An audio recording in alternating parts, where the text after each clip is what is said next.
ഇറാനെ പൂർണ്ണമായി തോൽപ്പിക്കും വരെ സൈനിക നടപടി തുടരുമെന്ന് അമേരിക്കൻ പ്രസിഡന്റ് ട്രംപ് പ്രഖ്യാപിച്ചു. ഇറാന്റെ ഡ്രോൺ മിസൈൽ ആക്രമണശേഷി തകർത്തു കളഞ്ഞെന്നും അവകാശവാദം. ആഗോള വിപണിയിൽ എണ്ണവില വർദ്ധിക്കുന്നതിൽ തനിക്ക് ആശങ്കയൊന്നുമില്ലെന്നും ട്രംപ് പറയുന്നു. ദീർഘകാലത്തേക്ക് യുദ്ധം തുടരാൻ കഴിയുമെന്ന് ഇറാന്റെ വിദേശകാര്യ നയ ഉപദേഷ്ടാവ് കമാൽ ഖരാസി വ്യക്തമാക്കുകയും ചെയ്തു. ഈ സംഘർഷത്തിൽ റഷ്യയും ചൈനയും ഇടപെടുന്നു എന്നുള്ളത് ഈ യുദ്ധത്തിൻ്റെ ആഗോള ഡയമെൻഷൻ വർദ്ധിപ്പിക്കുന്നു എന്നുള്ളത് ഏറ്റവും പ്രധാനപ്പെട്ട കാര്യമാണ്. ഈ മണിക്കൂറിൽ അമേരിക്കയിൽ നിന്ന് മധു കൊട്ടാരക്കര തത്സമയം ചേരുന്നു, പ്രത്യേകിച്ച് ട്രംപിൻ്റെ പ്രതികരണത്തെക്കുറിച്ച് പറയാൻ. അതുപോലെ ഇൻ്റർനാഷണൽ ന്യൂസ് ഡെസ്കിൽ നിന്ന് പി ജെയിംസ് കൂടി ചേരും. ആദ്യം മധുവിലേക്ക്. മധു, ഈ യുദ്ധം ഉടൻ തീർക്കാൻ വളരെ ചെറിയ ദിവസങ്ങളിലേക്ക് തുടങ്ങിയ യുദ്ധം ഇപ്പോൾ ഒരുപാട് ദിവസങ്ങൾ നീണ്ടുപോകുമെന്നുള്ള ആശങ്ക ലോകത്ത് പ്രചരിക്കുന്ന വേളയിൽ ഈ ട്രംപിൻ്റെ പ്രതികരണം എങ്ങനെയാണ് കാണുന്നത് അമേരിക്ക? ഗുഡ് മോർണിംഗ് എസ്കെൻ, ഗുഡ് മോർണിംഗ് ജെയിംസ് സാർ. നമ്മുടെ രാവിലത്തെ ലൈവിൽ പറഞ്ഞതുപോലെ അമേരിക്കയുടെ സർവ്വസൈനാധിപനാണ് ഡൊണാൾഡ് ട്രംപ്. അതുകൊണ്ട് 4 ദിവസം, 5 ദിവസം, 8 ദിവസം അങ്ങനെ ഒരു യുദ്ധതന്ത്രം ഒരിക്കലും പറയത്തില്ല. അത് നമ്മൾ അത് വെച്ചിട്ട് ഒരു കാൽക്കുലേറ്റ് ചെയ്യുന്നത് അത് മിസ്ലീഡ് ചെയ്യാനുള്ള രീതിയിലേക്കാണെന്നുള്ളൊരു വിശ്വാസമാണ് വ്യക്തിപരമായിട്ട് എനിക്കുള്ളത്. പക്ഷേ ഫ്ലോറിഡയിലെ ഈ ഡോറൽ ഗോൾഫ് ക്ലബിൽ വെച്ചായിരുന്നു ഇന്ന് CBS ന്യൂസിന് ഒരു പ്രത്യേക അഭിമുഖം ഡൊണാൾഡ് ട്രംപ് നൽകിയത്.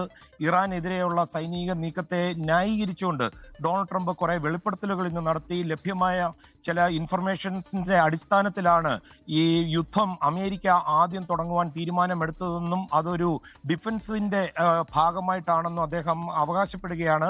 അതായത് ഇറാൻ ആദ്യം അവരെ ആദ്യം ആക്രമിച്ചില്ലായിരുന്നെങ്കിൽ ഇറാൻ സഖ്യകക്ഷികളെ ആക്രമിക്കുമായിരുന്നെന്നാണ് ട്രംപ് പറഞ്ഞു വെക്കുന്നത്.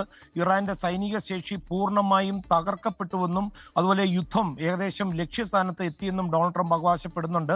അത് മാത്രമല്ല, യുദ്ധം വളരെ ഉടനെ തന്നെ അവസാനിക്കുമെന്നുള്ള ഒരു ശുഭാപ്തി വിശ്വാസവും ഡൊണാൾഡ് ട്രംപിന്റെ വാക്കുകളിൽ കാണായിരുന്നു. ട്രംപിന്റെ ഈ പ്രസ്താവനയ്ക്ക് പിന്നാലെ എന്തായാലും അന്താരാഷ്ട്ര വിപണിയിൽ എണ്ണവില കുത്തനെ ഇടിഞ്ഞു.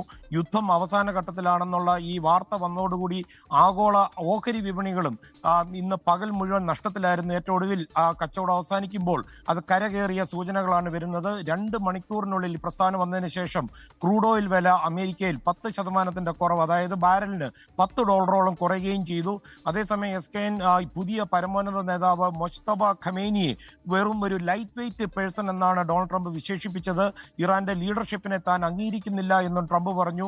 അതുമാത്രമല്ല, ഇറാൻ എണ്ണ വിതരണം തടയുവാൻ ശ്രമിച്ചാൽ അവർക്ക് ഇതുവരെ ലഭിച്ചതിനേക്കാൾ ഏറ്റവും വലിയ പ്രഹരം നൽകുമെന്നും ട്രംപ് മുന്നറിയിപ്പ് നൽകിയിട്ടുണ്ട്. ഹോർമൂസ് കടലിടുക്കിൽ വേണ്ടി വന്നാൽ തന്ത്രപ്രധാനമായ പാതകളിലൂടെ എണ്ണക്കപ്പലുകൾക്ക് US നേവിയുടെ നേരിട്ടുള്ള ഒരു സുരക്ഷ ഉറപ്പാക്കുമെന്നും വ്യക്തമാക്കിയിട്ടുണ്ട്. ഇറാനിയൻ എണ്ണശേഖരം അമേരിക്ക പിടിച്ചെടുക്കുമോ എന്നുള്ള ഒരു ചോദ്യത്തിന് ഒരു വ്യക്തമായിട്ടൊരു ഉത്തരം നൽകാതെ ഉഴപ്പി മാറുകയായിരുന്നു ട്രംപ്. NBC ന്യൂസിന് നൽകിയൊരു പ്രത്യേക അഭിമുഖത്തിൽ ട്രംപ് ഈ കാര്യത്തിൽ തന്റെ നിലപാടിന് വ്യക്തമാക്കിയിട്ടുണ്ട്. അതായത് അത്തരം ഒരു നീക്കത്തെക്കുറിച്ച് ഇപ്പോൾ പ്രതികരിക്കുന്നില്ല, എന്നാൽ ഇത്തരം ഒരു സാധ്യതയെക്കുറിച്ച് വളരെ സീരിയസ് ആയിട്ടുള്ള ചർച്ചകൾ നടക്കുന്നുണ്ടെന്നുള്ള സൂചനയും നൽകി.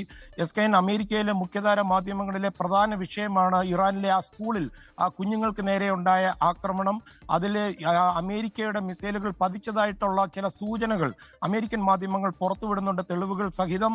പക്ഷേ അതിന് നേരെയുള്ള ഉത്തരവാദിത്വം ഡൊണാൾഡ് ട്രംപിനോട് അമേരിക്ക ഏറ്റെടുക്കുമെന്ന ചോദ്യത്തിന് ടോം ഹോക്ക് മിസൈലുകൾ മറ്റു പല രാജ്യങ്ങളും ഉപയോഗിക്കുന്നുണ്ടെന്നും ഇറാന്റെ കൈവശം അവയുണ്ടെന്നുമുള്ള ഒരു മറുപടിയാണ് നൽകിയത്.